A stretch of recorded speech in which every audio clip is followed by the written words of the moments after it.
Hi tankers and welcome back. So yesterday I put up the ST1 review. Hope you all enjoyed it.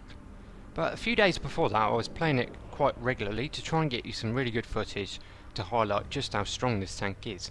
I didn't quite get what I wanted, but I really wanted to put the ST1 review out, so I used the best video that I had.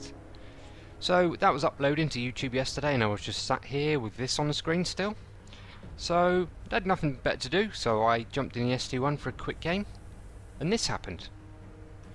It was on Malinovka assault. We were assaulting. I drove straight up to the enemy spawn point, got hull down and beated their whole team. Picked up a high caliber master ace tanker and a top gun. 4,500 damage blocked, and that was all by the turret. This thing is an absolute legend. Right, so just under 6k damage, 2.5k assist, and the reason the base experience is so high, every single shot I took was probably less than 50 meters away from the enemy, meaning I was spotting every target. For you guys that don't know, if you're not spotting your own targets, you only get half points. And that is why being at the front in a tank like this can be so profitable. Over 2k base experience in ST1 is amazing. Yeah, so there we go, just under 6k damage. So why am I not showing you this replay now? Well, when the game finished, I clicked stop on my capture card and a little message came up saying, "Sorry, there's been an error. Capture has had to close." So I crapped my pants, went and looked in the files and it didn't record the file. But on the screen I also had the IS-8 and I needed to do my double. I really needed to get rid of that thing.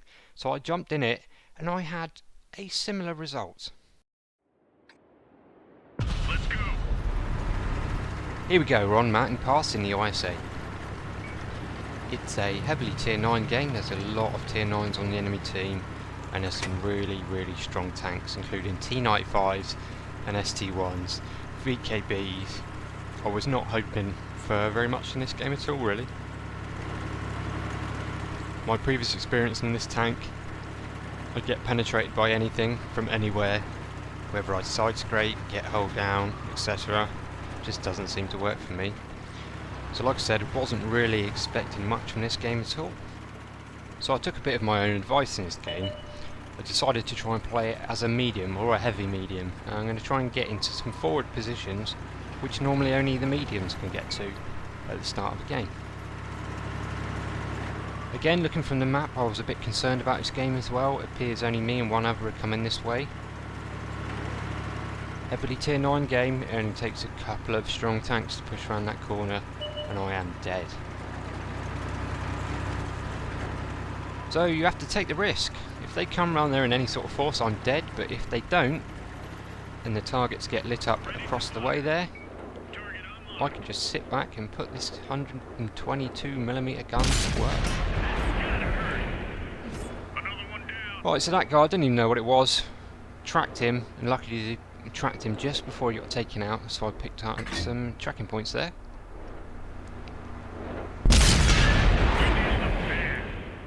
E75, side armour, no problem for this gun.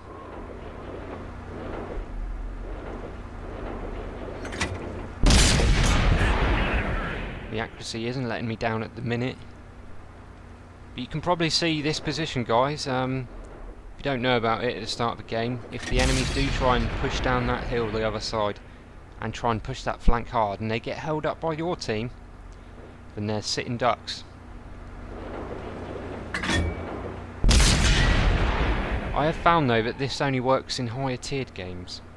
Although the maximum rendering distance on the diagonal is just over 700 meters, I do think in lower tiers that the max view range is capped.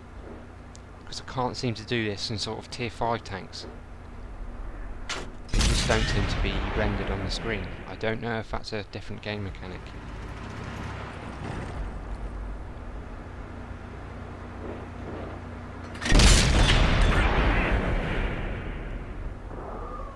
So again, I'm just sat here. One of our guys has pushed around. They have got a couple of tanks coming around, but at the minute I'm safe to just keep putting shots into these guys.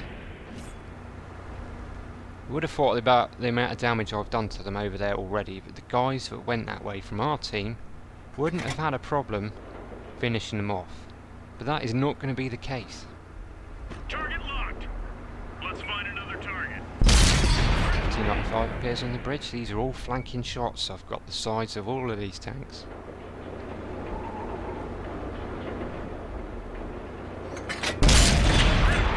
That was a nice hit and a fire, and finally get spotted. Fire on target. Target released. These flanking shots are going to be very important for later on, and you'll see why.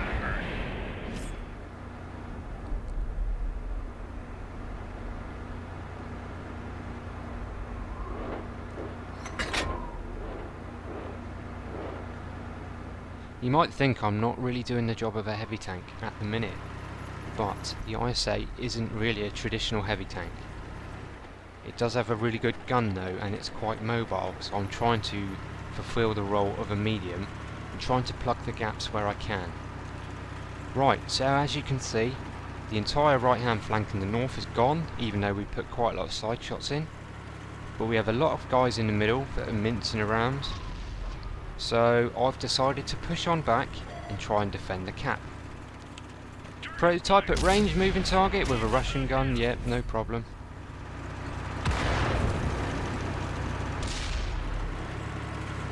Target acquired.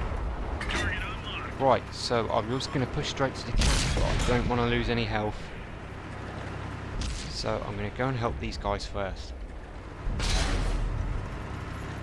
Finally take a hit there.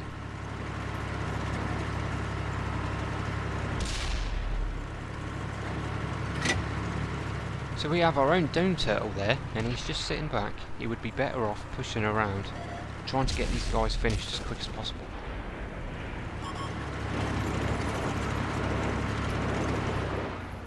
Going right up to this guy's face. I can't afford to miss these. I'm firing heat, because that is a VKB. And with heat rounds you can go straight through the front of the turret.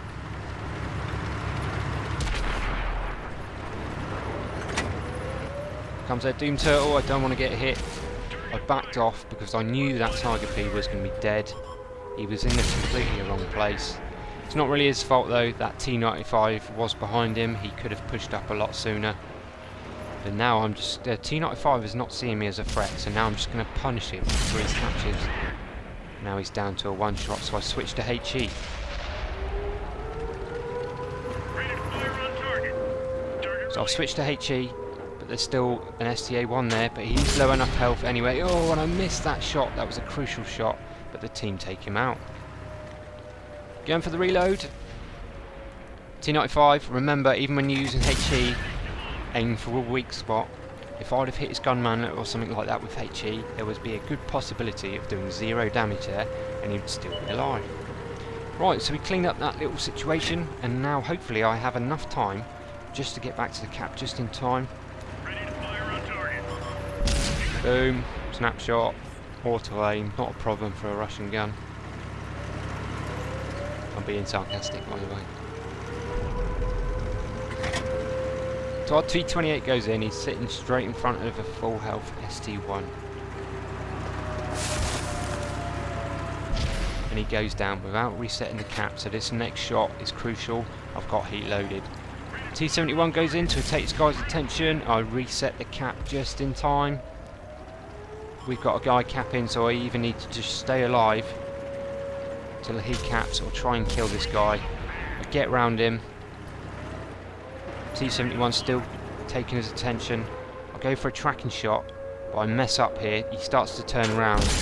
I get the tracking shot in, but because he changed his angle, I didn't do any damage there, and I take a hit, and I'm starting to dirt. Oh, that was a bad shot. ST-1 is now concentrating on me. He's not bothered about the T-71, and I wouldn't be either in a ST-1. Get another shot in, get round him, and we win by cap. Happy days. This is my best game in the IS-8 to date. As you know, I don't really like this thing, and that is a good result for me in the IS-8. Only a Class 1 mastery though, and that is the big difference. A lot of those shots at the beginning, I was way out of spotting distance. So I would have only been getting half points for probably the first 2,000 damage I did in the game.